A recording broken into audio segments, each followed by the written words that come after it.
Desde su experiencia en alfabetización mediática, ¿cómo analiza el impacto de plataformas como TikTok en la forma en que los jóvenes consumen y validan la información hoy en día? Ya, me presento, yo soy Miriam Ruiz, soy docente en la carrera de periodismo en la Facultad de Comunicaciones de la Universidad del Desarrollo desde el año 2010. Empecé haciendo clases de actualidad, yo venía del mundo de la comunicación corporativa, antes había trabajado en medios regionales, en televisión, había hecho también comunicación institucional con revistas o medios institucionales. Pero el tema de la enseñanza de actualidad partió como un apoyo en el fondo y fue derivando en que nos dábamos cuenta que los alumnos tenían altas tasas de reprobación en la actualidad. Te estoy hablando del año 2010, 2012, por ahí. Eh, no había una explicación para decir por qué los alumnos no les iba tan bien en los cursos de actualidad, y era un nivel de todas las universidades de Chile, yo creo, con el tema de periodismo. Entonces empezamos a investigar un poco el fenómeno y nos dimos cuenta que, claro, habían algunas cosas de base de cómo los jóvenes se acercaban a la información. Entonces justo estaba empezando el fenómeno de las redes sociales. Yo me acuerdo que yo me creé Facebook 2008, de haber sido más o menos ese año. Entonces eran como las primeros usos de redes sociales masivas y donde empezaron a aparecer las noticias por internet. Entonces yo tenía la impresión, y era como solo una impresión, que había un fenómeno ahí que tenía que ver con cómo los jóvenes se acercaban a la información, no a través de, o cada vez menos a través de medios tradicionales, el mainstream que le dicen, los canales o los medios escritos ya estaban claramente en decadencia, menor consumo, digo, no es que esté malo, sino que el consumo había bajado ostensiblemente y estaba bajando cada vez más, pero también los hábitos de información de los jóvenes habían cambiado con la llegada de los smartphones. Em, entonces empezamos a investigar esto, nosotros nos dimos cuenta que había como que acercar a los alumnos a la actualidad de otra forma. Entonces empezamos a pensar en una asignatura distinta que no fuera actualidad. Eh, en el año 2016 yo me fui a una pasantía a Estados Unidos. Coincidió con la primera elección de Donald Trump y con esta campaña que me imagino ustedes conocen, que se viralizó a través de este documental, ay, no me acuerdo, ya viste que se me olvidó el nombre, donde en el fondo se hablaba del fenómeno de Facebook en la influencia del voto de un tipo de votante en Estados Unidos durante la campaña electoral de Trump con Hillary Clinton. Entonces, cuando volví a Chile, en el 2017, yo le dije a la decana, oye, ¿sabes qué me preocupa esto? La desinformación. En esa época estaba hablada de las fake news, ¿te acuerdas que Trump instaló ese como concepto cuando algo no le gustaba? Él decía que eran fake news, y CNN era fake news y eso. Entonces, empezamos a ver una idea de crear una asignatura donde los alumnos pudieran tener como conceptos básicos de alfabetización mediática, pero básicamente la asignatura se llamaba Análisis Crítico de Medios. O sea, que en el fondo cada alumno pasara por un proceso en el que analizara cómo estaba consumiendo la información, cómo se acercaba a la información y fuera crítico en eso. ¿Ya? Esa era como nuestra meta. Y entonces creamos análisis crítico uno, que es donde el alumno se hacía como consciente de lo que era el fenómeno de la desinformación o cómo este bombardeo de información en el fondo te podía convertir en básicamente como comida chatarra, que en el fondo te llenaba, pero no te alimentaba. Después, análisis 2 era donde nosotros reconocíamos los sesgos propios y en las informaciones que recibíamos, donde tomábamos conciencia como de los algoritmos y de cómo ellos dominan lo que tú estás consumiendo, que tú creas que tú estás eligiendo lo que consumes. Y un análisis crítico 3 donde básicamente aprendíamos a hacer fact-checking. Y eso ya era más periodístico. Después la carrera se redujo a 4 años, entonces replanteamos todo esto y nos dimos cuenta que había que hablar de dos cosas: alfabetización mediática uno, donde nosotros ya los alumnos a lo mejor estaban más conscientes de lo que era este consumo mediático que podía ser influenciado por el algoritmo, y la segunda parte efectivamente era fact-checking, sesgos, y donde nosotros podíamos ser capaces de discriminar como periodistas. En la primera, el primer curso es un poco tomar conciencia como consumidor de los medios, y en el segundo como el rol del periodista en este mundo donde tú tienes que como discriminar entre la paja y el trigo, básicamente. Entonces, eso es un poco lo que buscábamos con estos cursos, y eso es lo que estamos haciendo hoy. Em, entonces, en el segundo curso, los alumnos lo que hacen es usar herramientas tecnológicas y ahora mucha inteligencia artificial que está en el fondo convirtiéndose en un aliado de los periodistas para poder identificar información que no es correcta, que tiene mala intención o que básicamente está muy sesgada. Entonces, con eso también complementamos la formación de los estudiantes de periodismo para que sean no solo consumidores críticos, sino que sean capaces de detectar estas fallas en el sistema de información o esta contaminación informativa de la que habla María José Labrador, y la puedan transmitir como responsable y éticamente al público, básicamente. Ay, ay, sí. No me cargaba el audio. Es súper interesante, junto con Leandro, la docente también labradora, habíamos hablado de todo este tema de la desinformación, que como ahora cuesta de que cada individuo tenga más que la habilidad de que le cuesta discernir qué es información, qué no es, que no Ujú. se queden con las partes superficiales, porque no profundizan más, todos hablan lo mismo, pero es un 5% de la información.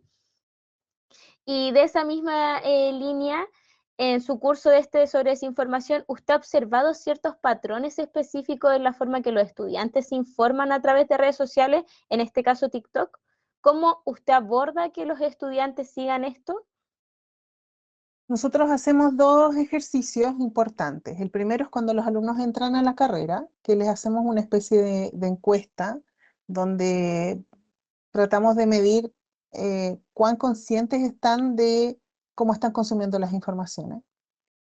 Y ese ejercicio a fin de semestre se los volvemos a mostrar en el examen final, y ellos hacen como un recap de lo que fue el semestre y se dan cuenta de todo lo que progresar. Eso es lo primero, o sea, darse cuenta que esto sí tiene una solución, pero la segunda parte es que ellos deben tomar conciencia de cuál es su dieta mediática. Entonces, ese ejercicio yo creo que es el más desafiante, donde ellos hacen una especie de ensayo después de ver un video de un profesor de la universidad, una universidad de Nueva York, donde ellos toman conciencia del fenómeno y miran sus consumos en pantalla. En el fondo, ok, paso 4 horas al día en TikTok, o paso 2 horas al día en Instagram, o mi fuente de noticias, como dijo un alumno, es Reddit. O sea, son hallazgos que hemos tenido como en las conversaciones y en los trabajos de los alumnos.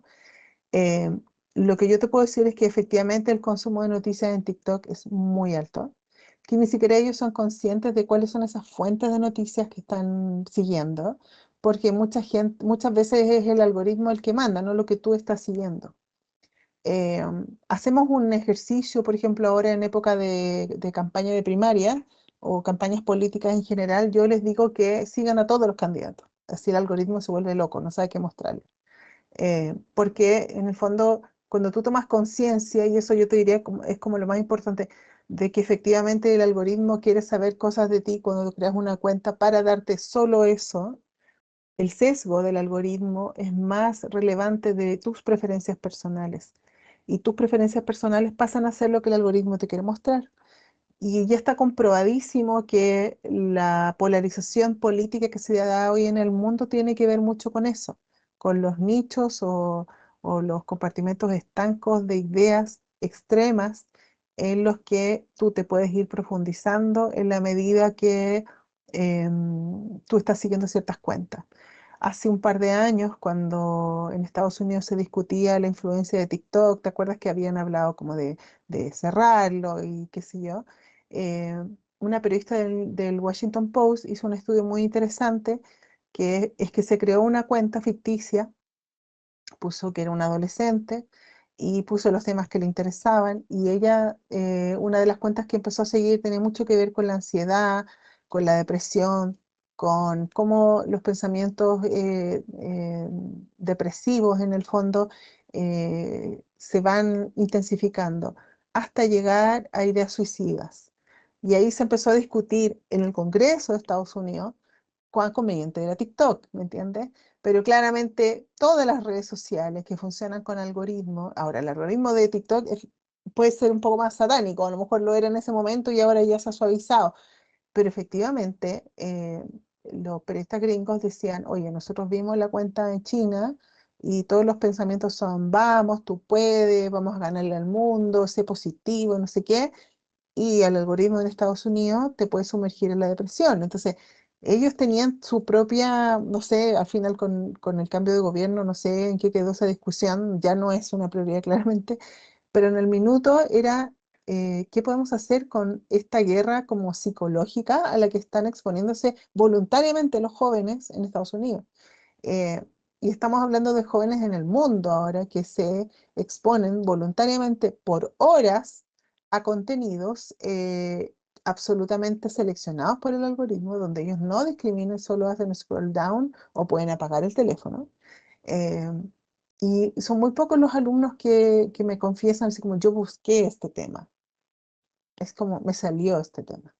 De hecho, hemos hecho ahora, por ejemplo, investigaciones sobre líneas editoriales de los medios y yo le digo, ¿cuál es tu fuente? Me dice, Instagram. Entonces, siento que, y bueno, y eso se ha intensificado con otro tema que no tiene nada que ver con la tesis, pero igual lo menciono, que es la relación personal que algunas personas jóvenes están solas, por ejemplo, están empezando a tener con el ChatGPT. Que ChatGPT es como su pareja, puede ser su terapeuta, puede ser su confesor, su mamá, actúa como mi mamá y dame consejos. O sea, yo sé que eso está pasando. Eh, y claro, efectivamente la tecnología es algo con lo que tenemos que aprender a convivir, por eso nosotros creemos que la alfabetización mediática es la respuesta, porque claramente no podemos apagar todo y hacernos los locos, menos si somos periodistas, ¿cierto? Nosotros somos responsables de que la gente tenga como conductas adecuadas de autocuidado, sobre todo con los jóvenes y los niños. Ya todos los psiquiatras están desesperados con esto, ¿cierto? Haciendo un llamado al mundo. Yo la semana pasada fui al lanzamiento de un libro de Elías Arab y la Cathy Sommer, que son dos psiquiatras muy conocidos, del cerebro roto, que hablan como de que una generación tiene el cerebro roto, pero eso no significa que se pueda recomponer. Entonces, o sea, que no se puede recomponer. Y ellos hablan en el libro un poco de esto, de cómo los algoritmos te van acercando a ciertos temas o a ciertas posturas o a ciertas creencias, porque en el fondo la recompensa es instantánea, la satisfacción es instantánea, como los videojuegos, por ejemplo. Y ahí también se crean adicciones. Pero bueno, ya me fui para otro lado. Pero efectivamente el tema de cómo TikTok domina nuestra forma de saber o de conocer ciertos temas, ya está súper instalado. Entonces lo que yo lucho cada vez que me junto con mis estudiantes es decirle, ya, ok, tú lo viste en TikTok, pero ¿cuál es la fuente de esa información? Sí, se llama Juanita Pérez. ¿Sabes quién es Juanita Pérez? ¿De dónde viene? Si es experta, si es una fuente informada. Porque yo creo que la gran pregunta que nos tenemos que hacer nosotros como periodistas es como, ¿de dónde viene esta información y qué intención tiene? Una vez que los estudiantes son capaces de discernir eso, te pueden decir, no, esta cuenta no me va a servir. Entonces, lo que debemos, yo creo, hoy hacer no es pelear con el algoritmo, no es pelear con TikTok, es luchar porque las personas en general, y ojalá desde muy niños, aprendan a convivir con la tecnología, aprendan a navegar en Internet, así literal, en este mar de contenidos que muchas veces van a tratar de ahogarlo, pero por otro lado, aprendan a consumir sitios o informaciones que sean nutritivas, que en el fondo te ayuden. O sea, estamos llenos de chatarra hoy día, llenos, llenos, llenos. Y la obesidad es terrible, ¿cierto? En la comida. Esto es lo mismo llevado al mundo de los contenidos digitales. Yo puedo tener, no sé, muchas cosas de algoritmos que me van a aparecer, de publicidades o qué sé yo, pero yo tengo que elegir qué tema voy a ver hoy día o qué me interesa. Si quiero ver lo que está pasando en Los Ángeles, voy a tratar de buscar medios oficiales o lo que dice el gobernador o lo que dice la Casa Blanca, en el fondo contrarrestar y equiparar eso, equilibrar. Pero si yo me pongo a seguir solamente influencers latinos, voy a sentir que el mundo se está acabando, porque es lo que ellos quieren transmitir, ¿me entiendes? Entonces, yo creo que el gran tema acá es aprender a seleccionar lo que queremos consumir, buscar fuentes de calidad y quedarnos con una opinión amplia de los hechos, no solamente con lo que el algoritmo nos muestra de manera sesgada. Sí, sí, lo que usted me está diciendo también lo hablábamos mucho. Al final, uno no es que se vaya por las ramas porque todo se va hilando, todo sigue el mismo Ujú. camino. Por ejemplo, hablando también, porque lo hemos visto con Leandro, hemos hablado con psicóloga, que es lo mismo, o sea, llegas al momento de que te estás guiando por la tecnología, solo estás viendo esta aplicación, no estás tomando, no estás generando toma de decisión, no te estás cuestionando, le estás creyendo, eso te Exacto. hace a ti una frustración, que tenga este, como se dice, estés ansioso y todo al final va vinculando lo que está formando a la persona, porque muchos jóvenes están en este proceso de construcción de identidad Ujú. y llega este TikTok que hace que tú pares todo eso. Exacto. Pero yo también creo que antes o al principio se veía estos medios como una forma de informarse. Pero lo que estos medios hacen hoy es, además de crearte, de formarte una opinión, es crearte una realidad. Es como que yo estuviera todo el día viendo películas. Tengo que entender en algún punto, o si veo una teleserie, ponte tú todos los días, tengo que entender en algún punto que eso es una ficción. Pero así como pasó con la televisión o el cine, cuando empezaron esos medios, ¿cierto? Que en el cine me acuerdo de esa, es típica esa historia de cuando venía un tren al cine mudo y la gente pensó que era un tren de real y salió corriendo del cine. O con las ficciones de televisión, que la gente pensaba que efectivamente X personaje era malo y en la calle lo veían al actor y lo insultaban o lo trataban mal porque creían que era el personaje. Yo creo que esto es igual. Se confunde un poco la ficción con la realidad porque los entornos digitales, esa línea es muy fina. Entonces, por eso quizás es más fácil agredir a alguien en un entorno digital, porque no tenemos un compromiso emocional con esa persona, no la hemos tocado, no la hemos visto, es solamente el nombre, el concepto y la idea que yo tengo de él o de ella. Entonces, el ciberbullying tiene su raíz en eso, en el fondo los niños que no pueden hacer esa doble mirada del mundo real y el mundo virtual para algunos es más fácil hacer bullying a través del mundo virtual porque en el mundo real no lo harían, ¿cierto?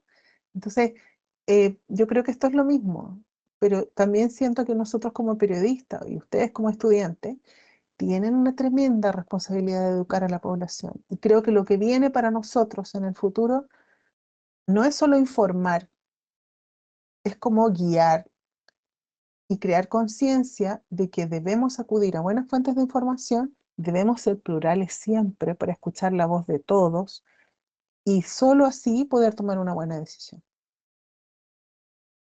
Sí, totalmente, sí. Usted también lo dijo anteriormente, de que ahora también TikTok está en todo en el ámbito de anonimato. Hay que saber qué quiere decir, por qué lo quiere decir, ¿Cuál es la saber intención? Claro. cuál es la intención y ver y siempre estar, o sea, tener la capacidad nuevamente de discernir porque tú no sabes quién está detrás de ese teléfono hablando, cuál es su Ujú. objetivo. O sea, como ellos tampoco son periodistas, ellos no les interesa el ámbito de ética o niveles de morbosidad, no les interesa nada de eso, solo están comunicando porque esperan esto de la dopamina, de hoy me están llegando likes, me están llegando seguidores y esa es solo su única línea que quieren seguir.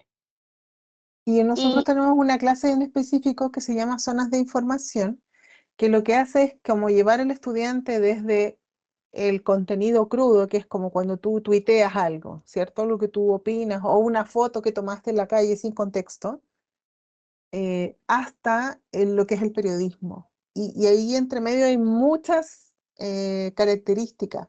Pero cuando nosotros estamos haciendo scroll down, nos vamos diciendo, ah, esto es noticia, ah, esto es publicidad, ah, esto es propaganda política, ah, mira, esto es periodismo. Uno no hace eso de manera automática, menos lo hace alguien que no está entrenado de manera, espérame que estoy diciendo a este profe que me puede atender. Sí, no se preocupe. Entonces, cuando nosotros hacemos ese ejercicio, podemos entenderlo, pero si nosotros no estamos entrenados para hacerlo, como alfabetización mediática, que creo que es como la próxima alfabetización, porque viste que en un minuto en Chile había muchos analfabetos y las personas no podían leer ni escribir. Entonces era un drama, ya. Después me acuerdo cuando llegó el presidente Lago, que él dijo que había que hacer muchos cursos de alfabetización digital para que la gente pudiera estar en un computador y hacer, por ejemplo, un Word, no sé, mandar un mail, ¿cachai? Si alguien no sabe mandar un mail, no tiene alfabetización digital. Y para la época de la pandemia, si tú te acuerdas, hubo muchas empresas que se preocuparon de hacer cursos de alfabetización, por ejemplo, para que la gente pudiera comprar en línea, porque si no, ellos no tenían clientes. Esto es igual. Siento que la alfabetización mediática que estamos nosotros impulsando, y hay muchas iniciativas en Chile, y eso me encanta, pero creo que todavía somos pocos, eh, hará que las personas sean capaces de moverse cómodamente en este entorno, que cada vez va a ser más difícil. Y por eso te digo que yo este curso lo diseño nuevamente todos los semestres, lo volvemos a revisar, lo volvemos a diseñar, porque cambian las tecnologías. Por ejemplo, ahora que vamos a hacer alfabetización 2 con fact-checking, los software o los programas que usamos el año pasado de inteligencia artificial para chequear ya quedaron obsoletos y ahora hay otros nuevos. Y eso te obliga a estar haciendo update todos los semestres de estos contenidos. Va a llegar un punto que quizá voy a estar más vieja y no lo voy a querer hacer más. Pero lo que digo es que si estás en este mundo, tienes que estar consciente que esto llegó para quedarse, que no te puedes dormir en los laureles y que tanto como comunicar, alfabetizar digitalmente o mediáticamente va a ser una tarea de siempre, de aquí en adelante. Pero también siguiendo esa línea que usted me dice que usted lo está enseñando porque no, coloquialmente no hay que tapar el sol con un dedo, Ujú. que tiene que saber los alumnos que usted le está enseñando que tienen que saber reinventarse, ser más que un comunicador que guía a la persona de que le esté enseñando, pero también llevándolo a la parte de su docencia y con su experiencia de formadora de los futuros comunicadores.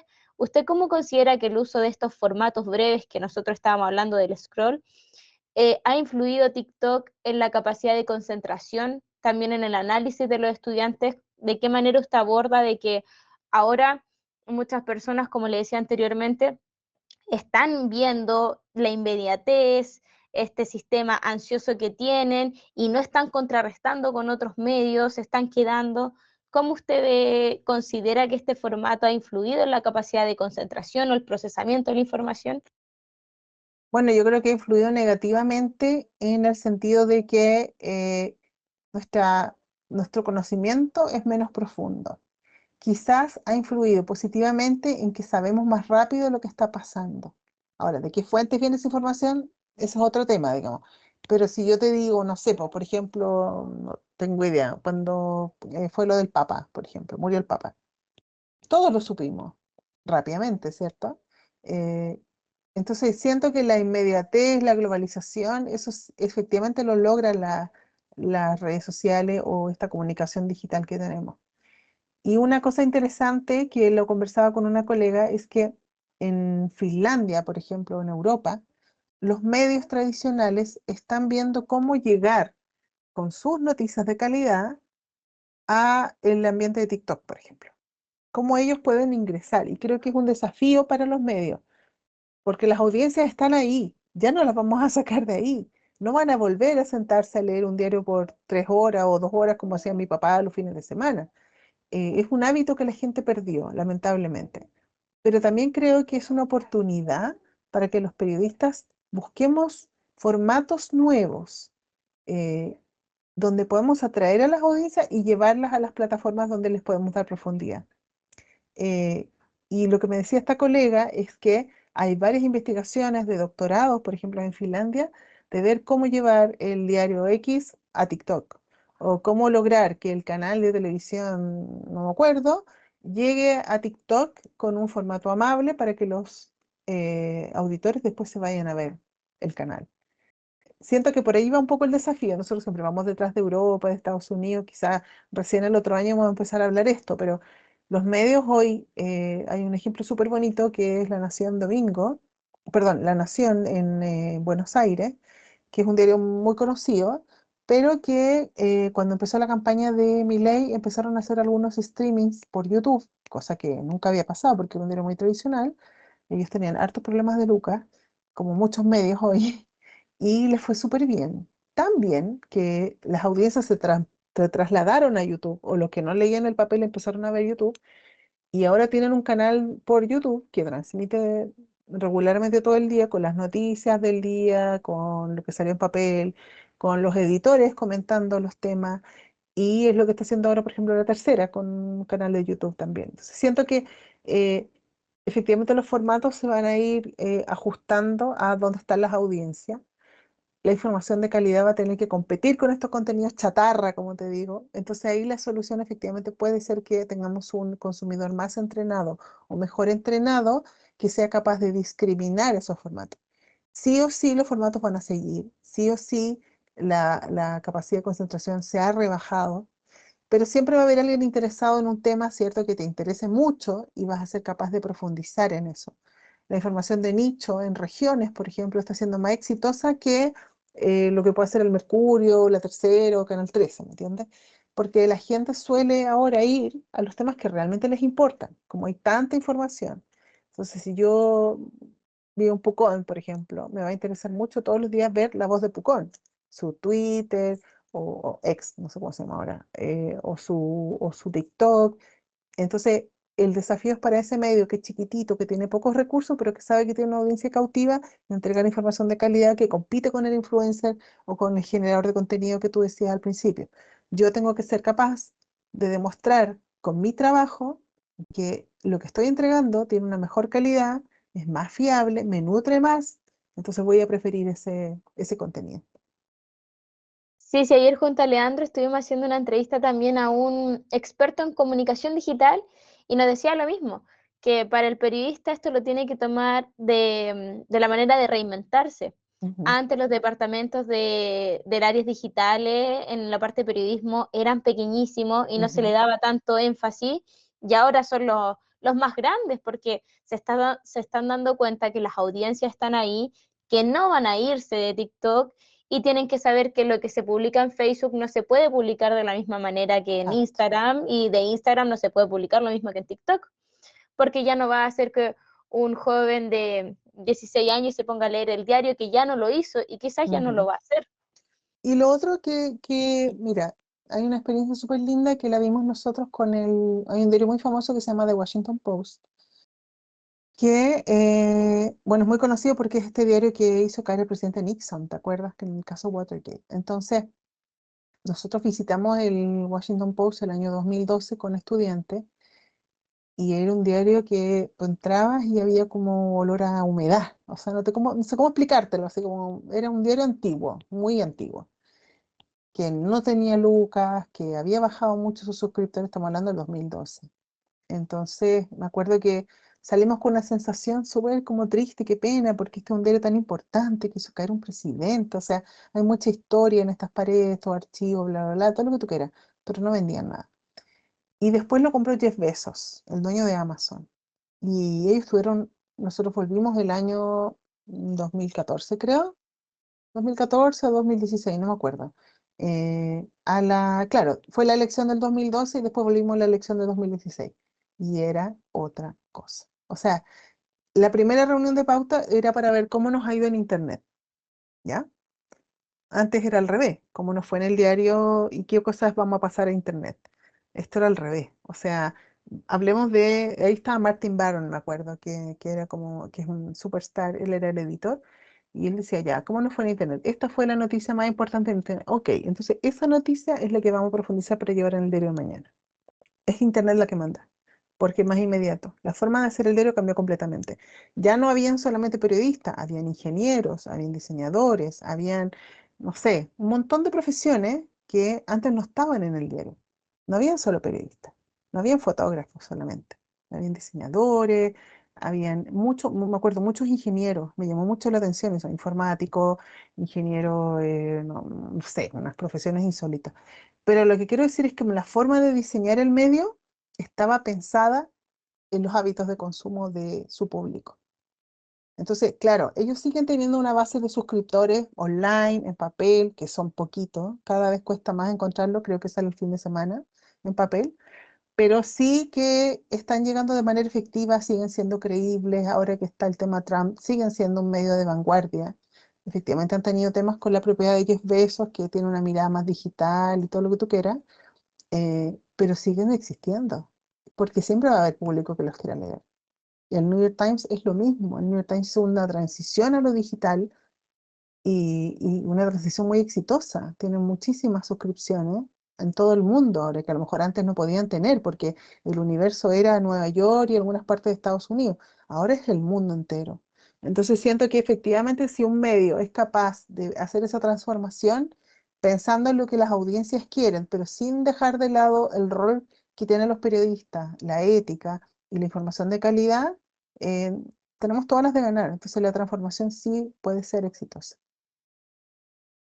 Sí, sí, justamente todo lo que me está diciendo también me recuerdo lo que hablé con la docente Paulina, porque ella lo vio de que para el periodista es una oportunidad de, más que de competir, de crecimiento, que puede tomar estos estándares, estos patrones que están siguiendo y potenciarlo, porque Ujú. el periodista sí estudió, y al final, como usted dijo, lo que vio anteriormente, ya no trabaja solo el periodista, o sea, puede crecer un medio gigante porque ahora se examina los colores, eh, por ejemplo, TikTok con su inmediatez, con la paleta de colores, por cómo entrega un formato audiovisual, todo se puede complementar para que así llegue a todas las audiencias que desean ver en un video, en una imagen, en una infografía. Está para Exacto. todos los que quieren y en diferentes audiencias. Pero Claro, no es tomando ahí, todo malo, digo, pero los desafíos implican cambios y los cambios son los difíciles. es que mucha gente ahí también está que no se atreve a realizar esos cambios. Mm, sí. Pero siguiéndolo de esa misma línea, usted, por lo que me acaba de decir, ve que TikTok o las redes sociales no son una amenaza para el periodista, porque lo ve para que se pueda reinventar. Pero volviéndolo usted a la docencia, ¿cuáles son a su juicio los desafíos principales que presenta el consumo intensivo del contenido fragmentado de TikTok, pero para el desarrollo de habilidades críticas en los estudiantes? O sea, hablamos del pensamiento crítico, hablamos de la capacidad de razonar, de la atención. ¿Cómo usted lo ve ahí? ¿Cuál es el principal desafío? Yo creo que el principal desafío es la falta de contexto, porque cuando tú consumes un contenido sin tener un contexto, como decía, de dónde viene, cuál es la intención y qué sé yo, no te puedes formar una opinión completa, te quedas con una sensación. Y muchas veces la cosa sensorial, una imagen fuerte, un video con una música especial, o sea, está súper probado que hay ciertas músicas o ciertas formas de presentar una imagen que te generan sensaciones. eh, Te quedas con la sensación, con la emoción, más que con lo que tu conocimiento o tu mente pueda razonar. Y yo creo que esa es la gran amenaza, que seamos capaces de que los estudiantes diferencien una emoción de lo que es el pensamiento crítico.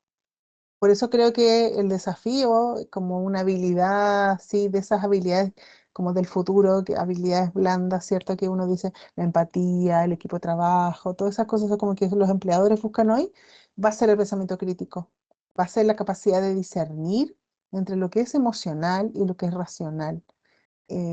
Siento que por ahí va un poco lo que nosotros tratamos de hacer con los estudiantes, tratar de sacar la emocionalidad o las sensaciones de lo racional. Eh, y por ahí quizás está un poco la atrofia lo que te decía de este cerebro roto que mencionan estos psiquiatras, que en el fondo se puede enmendar, pero hay que hacer un trabajo como consciente. Entonces yo tengo que educar la racionalidad más que la emocionalidad. Ahora, entiendo que efectivamente las emociones son un tema para esta generación, eh, que claro, tienen muy consciente el tema de la salud mental y eso, pero también creo que es una forma como de sobrevivir. si vas a hacer un negocio, si vas a trabajar en redes sociales, si vas a ser un periodista que va a tener, generar información de calidad, tienes que entender cómo esto funciona. Tienes que ser consciente de que efectivamente hay trabas para el pensamiento crítico. Una vez que uno es consciente de eso, debe tomar sus medidas de autocuidado. Y una vez que ya tomas esas medidas de autocuidado, eres capaz de enseñarle a otro a tomar esas medidas y a ser consciente.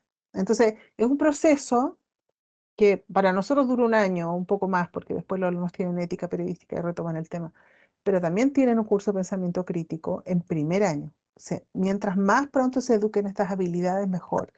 Por mí que fuera en séptimo básico, sexto básico, cuando los alumnos ya empiezan a usar un celular, debiera venir un celular con un curso de esto, ¿cachai? Que lo hagan los papás y los hijos. Eh, pero sí creo que los que van a ser padres de estas futuras generaciones van a tener más claro esto porque ya pasaron por ahí, porque ya vieron los efectos. Es como cuando en mi generación decían que fumar relajaba. Y alguien empezó, no, pero sí da cáncer. Y yo, ¿cómo va a dar cáncer si me relaja? Bueno, ya sabemos lo que pasó. Yo creo que esto es lo mismo. Van a haber regulaciones más temprano que tarde. eh, Porque claramente no puedes tú abrirle la puerta al mundo a un niño cuando le das un celular y como, mira todo lo que te puedes encontrar. O sea, no puede ser así tan libre esto. Pero ya estamos en esa etapa, creo. Se está discutiendo, bueno, tenemos la ley de derechos digitales. En Europa ya se ha avanzado harto, ¿cierto? Y yo creo que por allá va la cosa. En Chile ya se aprobó la ley de protección de datos al menos y vamos a la ley de servicios digitales, que es la que tiene Europa seguramente como modelo para lo que venga después. Quizá al próximo gobierno le toque esta discusión. Eh, pero no creo que las regulaciones solucionen todos los problemas. Yo creo que aquí la educación tiene el rol más importante. Sí, así como usted también dijo, o sea, nosotros igual con Leandro viendo una cantidad de documentos, muchas a veces lo adjudican a la responsabilidad de los padres, pero también decimos que esto es una responsabilidad compartida, porque Ujú. quizás muchos papás dicen, ya yo a mi hijo no le quiero pasar hasta 15, 18 años un teléfono, pero él va al colegio y ve que su compañero tiene el último modelo y le presenta todo esto que no está viendo quizás en casa, pero lo va a ver de alguna otra forma Yo que creo al que hay final. una iniciativa de varios municipios ahora. Sé que en Las Condes lo están haciendo porque yo tengo una hija en cuarto medio.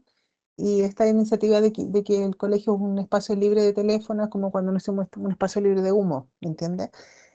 Lo Eh, había escuchado que las Condes lo había. Quizás podrían preguntarle a la gente de la Corporación de Educación de Las Condes cómo les ha ido con eso, porque no es solo los colegios municipales, ellos también sumaron a los privados. Y eso uf, ha sido, yo te digo, la posición de los papás eh, terrible, pero eso viene también en colegio con la cantidad de charlas que han dado los psicólogos y qué sé yo, haciendo conciencia a los padres sobre todo de que esto hay que hacerlo.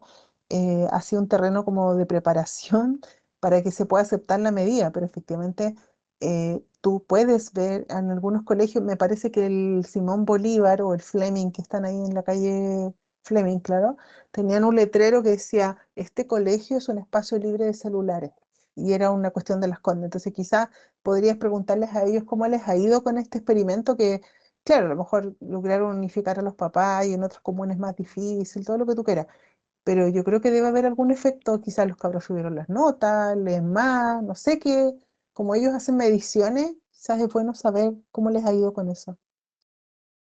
Sí, porque también, o sea, hablando con otro entrevistado, también pasaba eso, que uno dice ya, en los colegios se sienten más, no tienen una opción de, están obligados a ir al colegio, pero uno en la universidad elige o espera que haya elegido esa carrera porque le gusta. Ujú, Entonces, lo ideal es que esté escuchando la clase porque es algo de lo que va a querer trabajar después.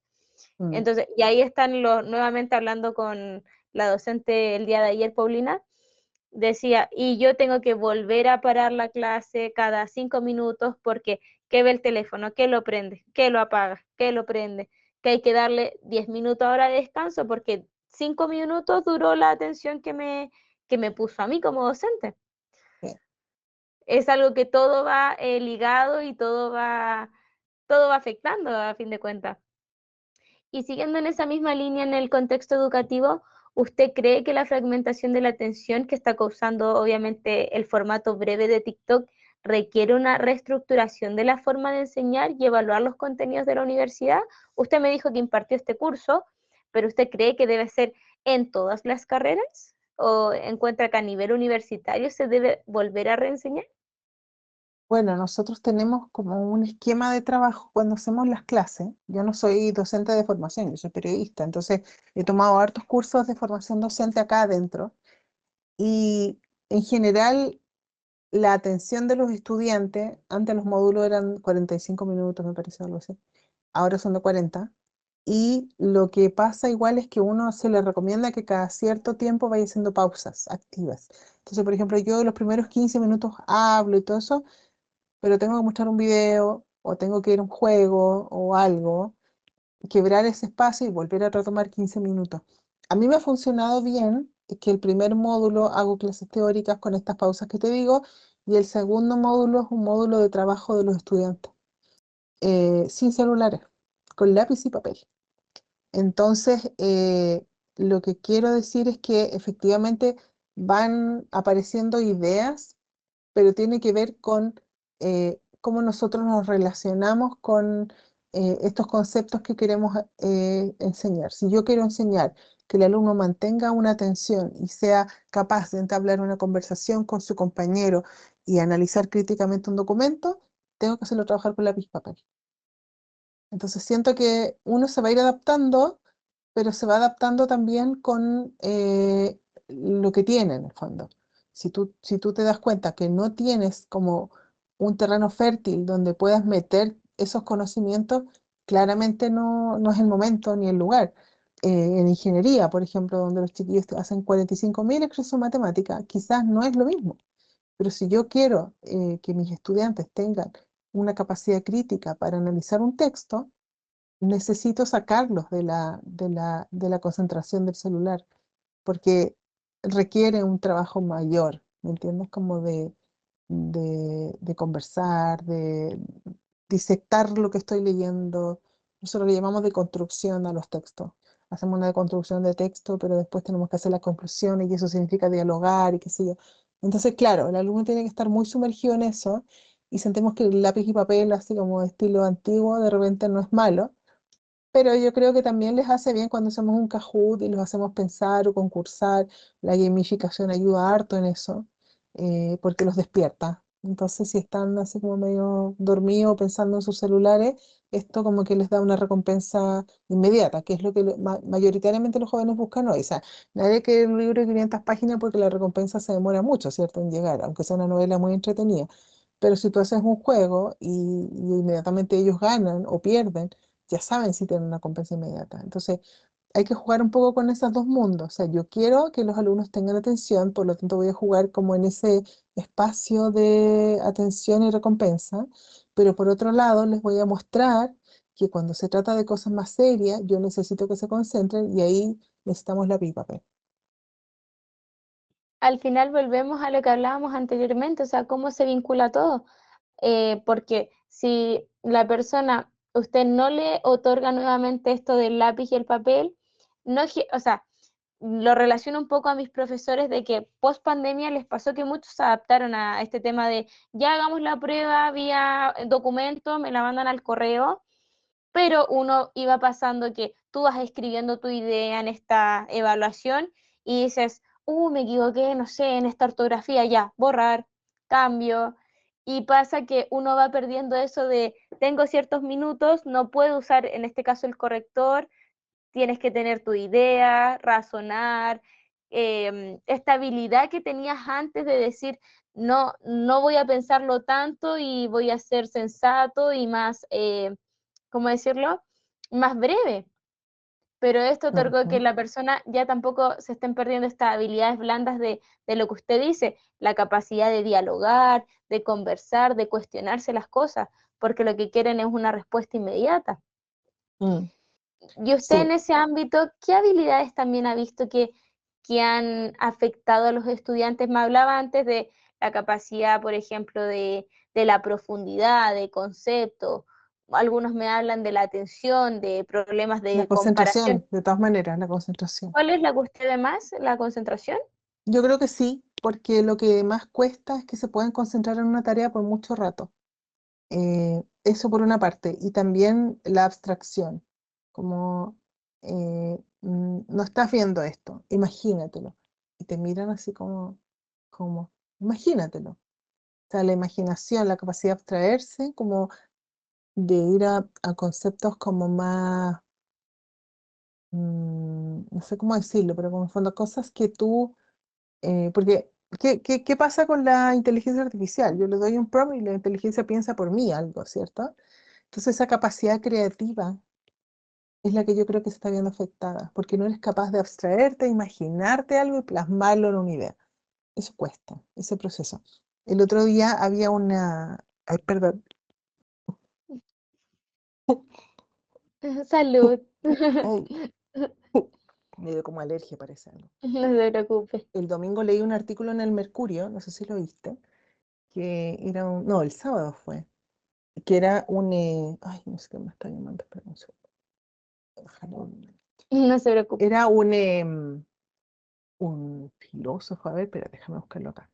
Es un señor que se llama Gerald Brunner, que es un sociólogo cognitivo. Y él dice que la desinformación destroza la base intelectual común en una democracia. Entonces yo creo que esto es lo mismo. En el fondo, cuando nosotros estamos como contaminados con tantos contenidos digitales basura, nuestra capacidad intelectual, nuestra capacidad de pensar y de abstraernos para poder crear algo, ¿cierto?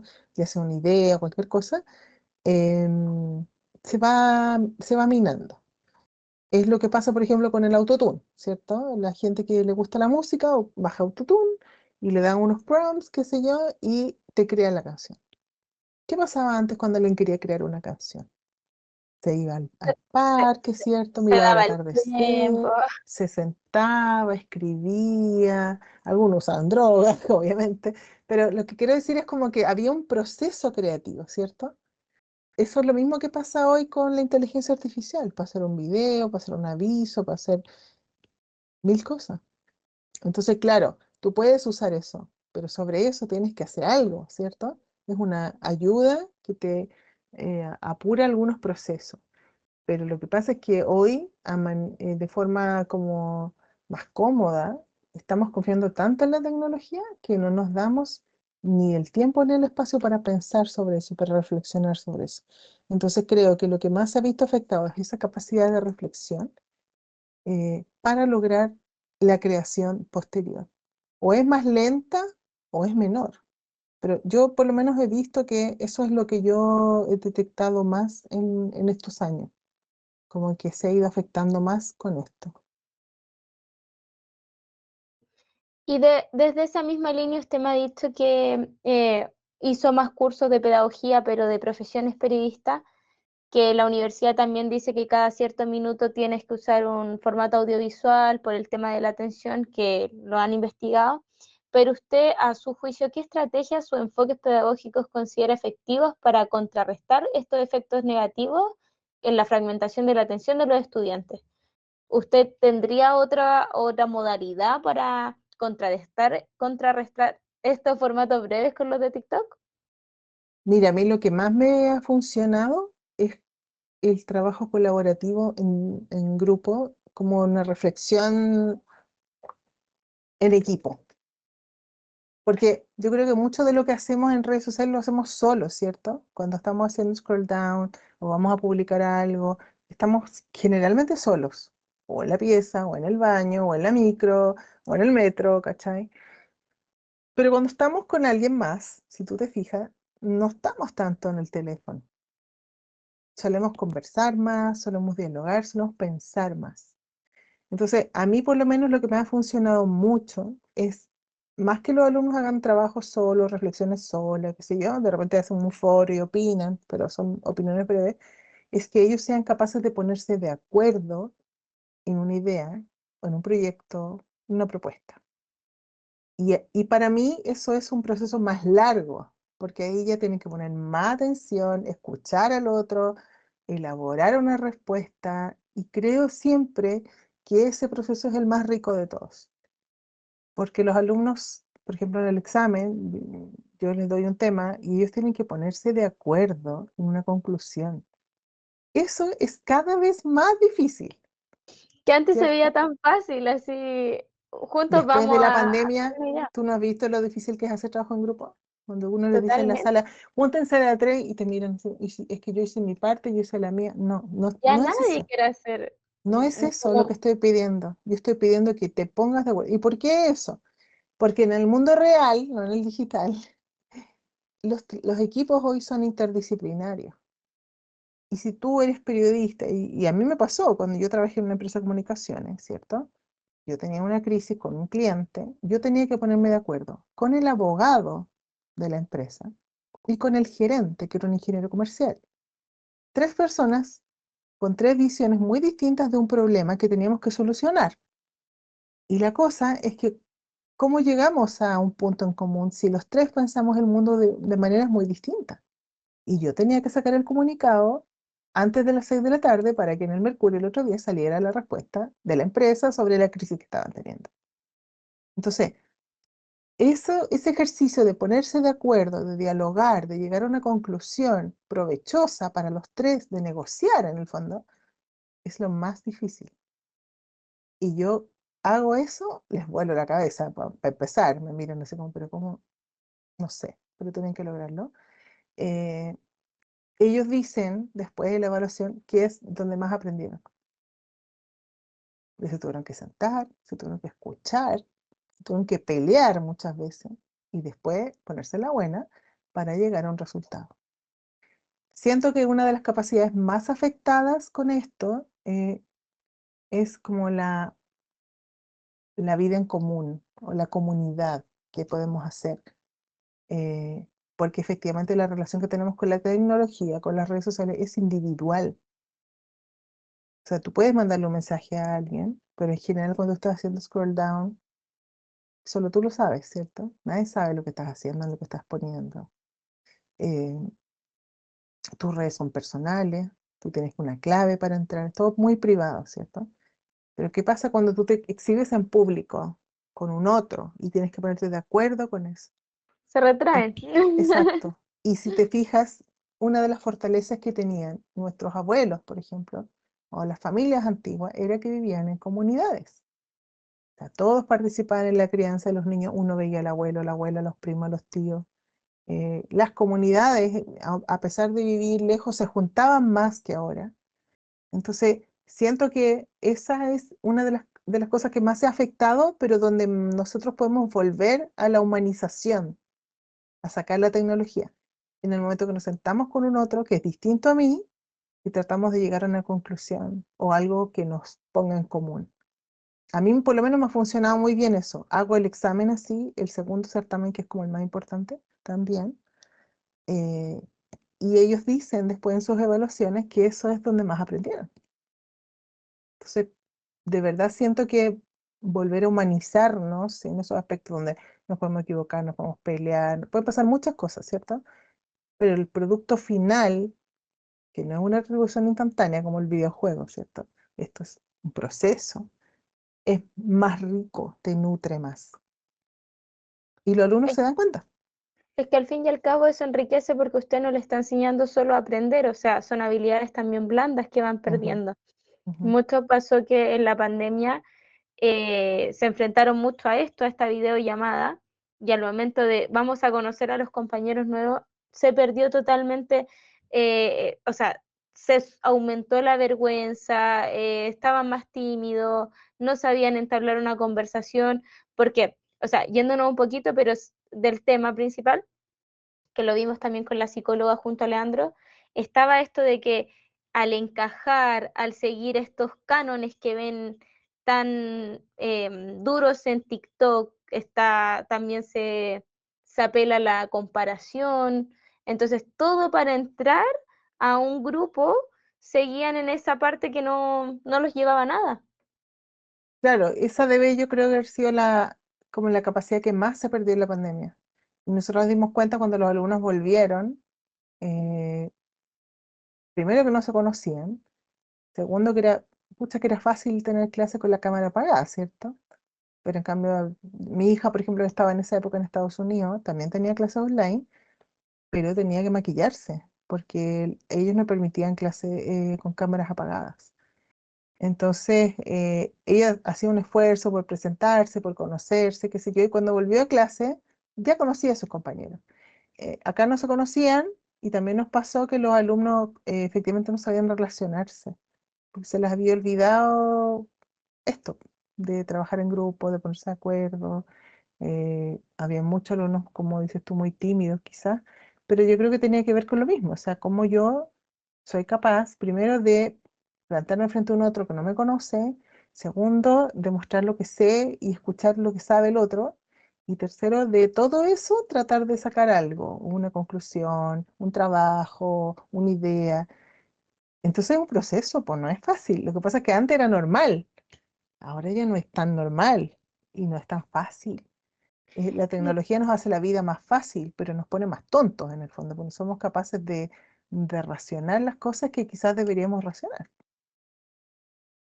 Es que ahí volvemos a que la persona tiene que salir de este mundo que TikTok le entrega ficticio y tiene que estar en la vida real y decir, ya, quizás todo el mundo en TikTok se ve muy amigable y todos son súper simpáticos y suben Claro. fotos, pero ahora va en ti desenvolverte y sacar eso que tienes, porque si no ahí es cuando empiezan estos problemas de frustración, de que no encajo, de que una profesora va a preguntarte algo y no sabes hilar estas palabras para recién tener una conversación normal Ujú. porque se frustran y a nosotros con Leandro nos ha pasado mucho que muchos compañeros van a presentar y un no, es que no aguanto esto, me siento nerviosa, que no sé cómo Ataque decir, pánico. de todo, o sea, ahora salieron todos estos problemas que va también de la base de tímido, de que no sabe cómo conversar, entablar una conversación, que tú le dices, ya, pero reflexiona, no es que no, como que no pudieran, Mm. imagínatelo, tampoco, Pero no. yo creo que no, sí pueden. Lo que pasa es que tienen que volver a educar esa parte y como te digo, es un proceso. O sea, nosotros empezamos con el alumno que tome conciencia de cómo consume, de cómo se relaciona con la tecnología, de cómo se le ha hecho la vida más fácil para algunas cosas, más difíciles para otras. Y al final del semestre el alumno vuelve a hacer esa reflexión y a compararse, una vez que ya tomó conciencia de todo esto durante el curso, a cómo ha crecido en ese aspecto. Y en el segundo semestre, una vez que ya está empoderado con ese conocimiento, es capaz de enseñárselo a otro. Pero no es algo fácil, no es algo automático, es como la educación de las emociones. Es un proceso que tú tienes que hacer conscientemente y guiado. Nosotros lo guiamos a través de la educación, alfabetización mediática, pero seguramente en los colegios deben tener otras técnicas o algo así. Yo sí, yo sé que se puede hacer el cambio, no de abandonar la tecnología, como te digo, porque creo que no es la respuesta, pero sí de ser consciente de sus alcances, sus daños, sus pros y sus contras. Y como pro, como un periodista, que eres un profesional del tema, deberías saber moverte con soltura. Pero es un proceso, no es algo fácil. Como todo proceso tiene su dificultad. Claro. Pero llevándolo de nuevo a esa línea, ¿usted cree que esta plataforma representa una amenaza real para el desarrollo cognitivo y la comprensión crítica? ¿O usted también piensa que puede tomarse por una parte más bien, como, ¿cómo decirlo? Como que no sea tan amenaza y se pueda reintegrar una nueva forma de interacción que debamos integrar, como que también Es, lo veo de una parte positiva. sí, es que yo creo que la plataforma no es el problema. La plataforma es como antes, cuando yo me acuerdo cuando yo era chica, se hablaba mucho de la televisión. Que la televisión era la nueva niñera, que los niños estaban muchas horas frente al televisor. No era la televisión el problema. Era cuántas horas, por ejemplo, yo me iba a exponer conscientemente, o mi mamá me iba a decir, mira, tú puedes ver el Chavo y después se apaga. El Chavo dura 20 minutos, 30 minutos, no sé. Esto es lo mismo. Eh, la plataforma no es el problema, la tecnología no es el problema. Es cuán educados o cuán preparados estamos para exponernos conscientemente a los riesgos que tiene esta tecnología. Un niño de 6 años no está educado y no está preparado para esto. quizás una mujer de mi edad puede que esté preparada, pero no esté educada al respecto. Entonces, cuando yo hago el curso, lo que hago es educar a los alumnos para que estén conscientes de la exposición que tienen. Una vez que son conscientes, ellos ya están educados y ya son adultos, entonces están preparados. Y ahí tienen que tomar su decisión. Entonces, efectivamente, no creo que la plataforma sea un problema. Creo que hay muchos riesgos de las exposiciones extensas, libres, que el algoritmo hace su pega, la hace súper bien. Entonces, lo que falta es que nosotros, como responsables y expertos, seamos capaces de hacer lo que nosotros tenemos que hacer, que es educar a la población, tomar conciencia, poner normas, ¿me entiendes? Y eso no lo hemos hecho todavía, no lo hemos hecho bien, porque esto es muy nuevo. Pero por otro lado, el costo de que nuestros jóvenes o niños tengan déficit atencional, estén con problemas de concentración severo, eh, eso obviamente ha cambiado.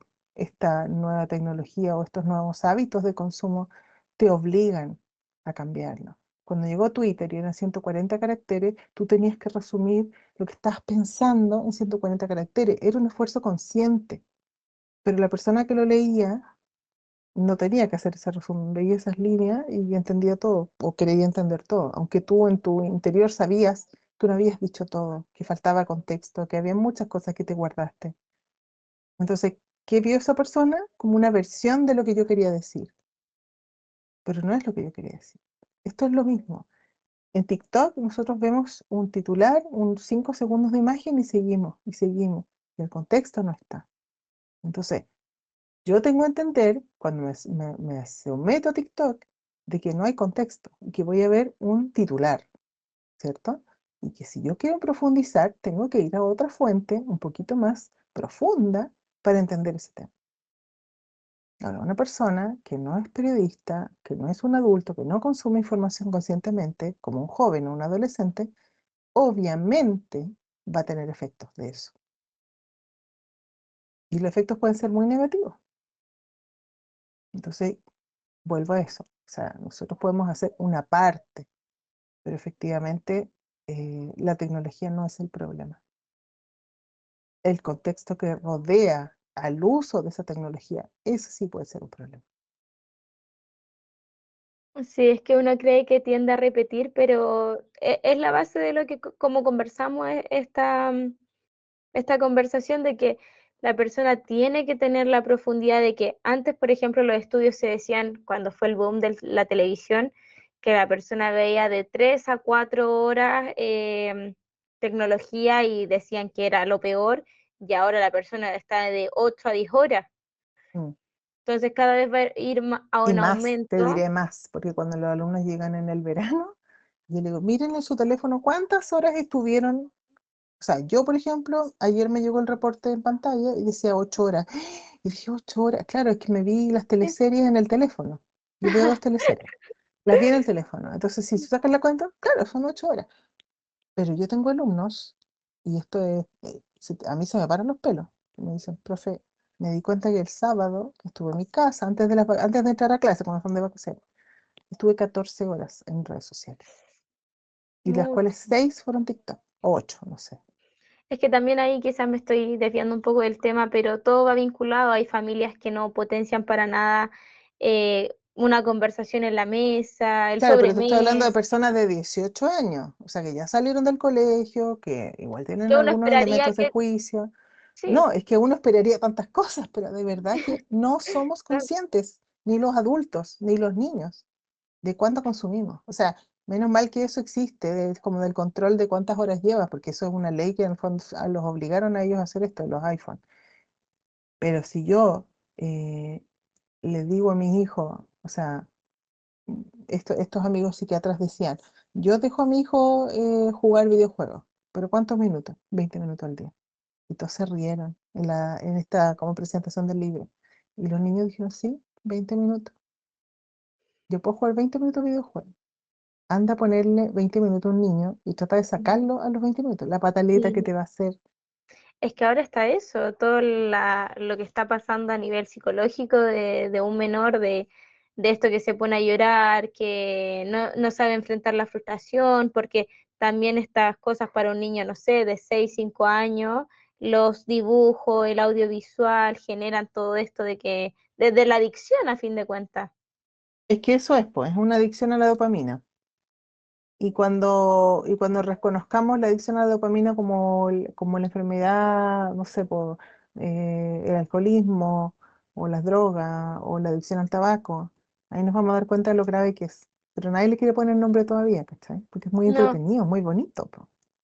Sí, porque mucha gente también se ha declarado es ser dependiente del teléfono, que no puede estar lo que pasó que hablábamos también anteriormente de cuando dijeron que TikTok se iba a sacar en Estados Unidos, cuánta No, gente se volvió, horrible, las campañas, sí, terrible. cuánta Porque gente hay se gente volvió que vive de loca. eso, po. Bueno, y yo tengo un tema ahora que yo creo que es un tema también interesante, que es que tengo muchos, no muchos, pero varios alumnos, influencers, que están estudiando periodismo. Ellos viven de las redes sociales, entonces tú comprenderás que cuando yo me paro adelante y les empiezo a hablar de esto, me miran así como profesora, me echar a perder el negocio. Es que Se paga la carrera con esto, ¿cachai? Tengo 3 o 4 así súper conocidos y yo entiendo eso, pero entonces la discusión es como, ¿hablo del tema? ¿No hablo del tema? ¿O lo lo pongo en un evitamos, lo contexto? tapamos. Claro, es lo mismo que pasa en las casas. Entonces, chuta, si mi hijo tiene un problema con los videojuegos, ¿lo voy a hablar con él? ¿Lo voy a llevar a un psicólogo? ¿Lo voy a abordar yo con él en privado o lo voy a hablar en la mesa, como dices tú? Entonces, claro, hay una alumna, por ejemplo, que se cambió de sección porque encontró que yo era un poco dura con el tema. Está perfecto, es libertad, digamos.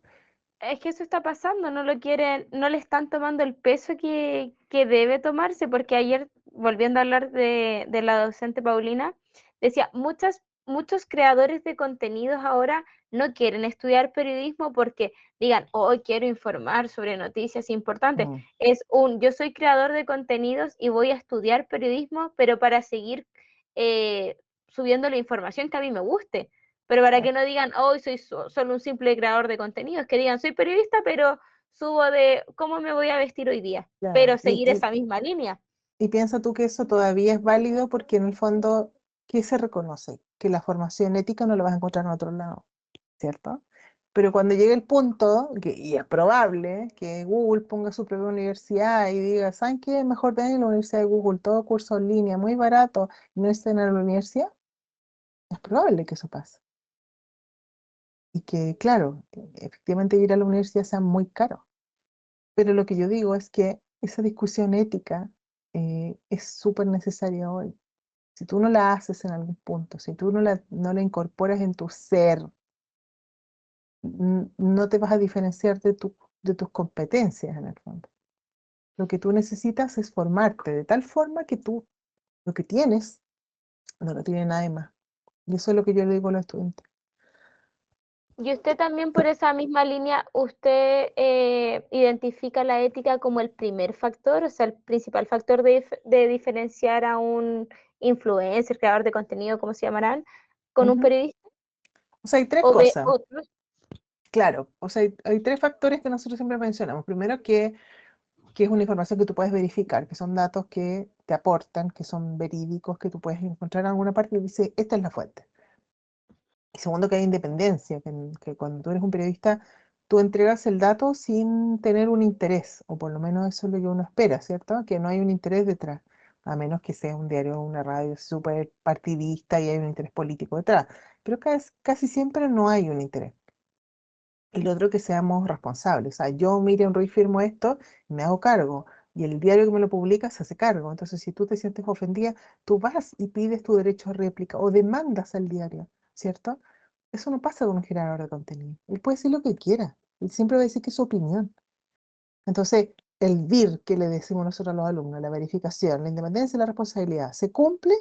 Eso es periodismo. Y está la cosa ética detrás. En el fondo, yo sé que hay ciertas cosas que no voy a publicar, yo sé que hay ciertas identidades que tengo que resguardar. Si tengo una fuente que no quiere ser publicar su nombre, yo tengo derecho, como por ley, la ley de prensa, a proteger la identidad de esa fuente. El generador de contenido no está obligado a nada de eso. porque ahí después dicen lo que hablábamos, no siguen la parte de la morbosidad, las personas están llegando y están grabando lo primero que pasa en la calle y ya pasa a llevar totalmente a la tercera persona, Exacto. porque no siguen Entonces, ningún tipo de parámetro. por eso te digo, porque tú cuando eres periodista, tú firmas como los médicos el juramento hipocrático, es decir, que tienes como un deber moral de hacer las cosas de cierta manera. Esto es igual, lo mismo con los abogados.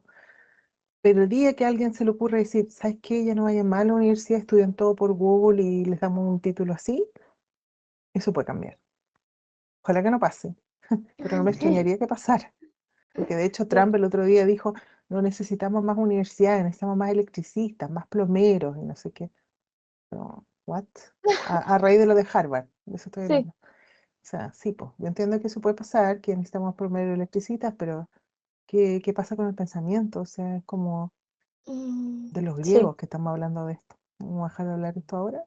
¿Para qué? no, bueno, Es uno no importante. puede pasar de todo como usted dice, pero esperemos que no pase. Ujú. Y por la parte de cómo usted visualiza el futuro de la alfabetización mediática en Chile en el contexto de esta generación que cada vez está más inmersa en redes sociales como TikTok, ¿cómo usted ve donde o sea, cómo la línea de la información y desinformación y también entretenimiento está cada vez más difusa? Mm. ¿Cómo usted visualiza el futuro de la alfabetización mediática? Bueno, yo quiero creer lo que te dije hace un rato, que en algún punto los gobiernos o las autoridades de este país y de todo el mundo, en verdad, vamos a seguir el ejemplo de los europeos, que ya decidieron que esto es parte del currículum que se enseña en cuarto básico, porque, por ejemplo, en Finlandia, la otra vez hablábamos de esto, ellos tienen súper claro que están en la frontera con Rusia, entonces tienen desinformación así, imagínate, es una industria de la desinformación. Entonces ellos enseñan desde cuarto básico, cuando ya los chicos saben leer y todo, eh, lo que es información y lo que es desinformación. Y es una cosa como de seguridad nacional para ellos, del Estado. Si nosotros pensáramos así, también podríamos darnos cuenta que efectivamente nuestros jóvenes están en la tecnología. Chile tiene la mayor penetración de Internet de Latinoamérica, la mayor velocidad de Internet, o sea, lo mejor, la mayor cantidad de teléfonos por persona. O sea, la tecnología ya está, no hay nada que hacer. Entonces siento yo que ante la epidemia de problemas de salud mental, va a ser como una petición de los colegios también, que esto se enseñe en los colegios como lenguaje, matemáticas, inglés, tecnología. Siento que la alfabetización mediática es fundamental para que cualquier joven, cualquier persona, adulta incluso, sepa moverse en esto y pueda defenderse también de las amenazas que de repente aparecen en las redes.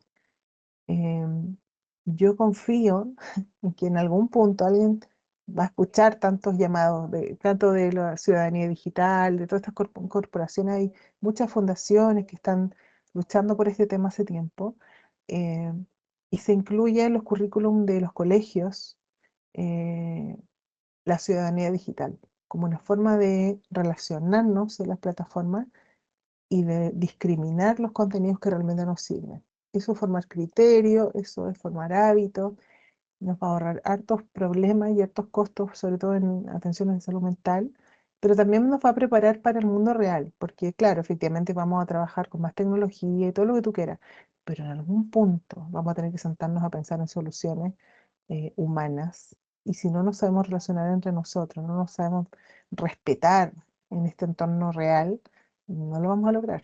Entonces yo siento que es un tema, ni siquiera tema país, tema mundial, de cómo nosotros, nuestra relación con la tecnología se va sofisticando de acuerdo a lo que nosotros no podemos perder, que es la humanidad o la humanización.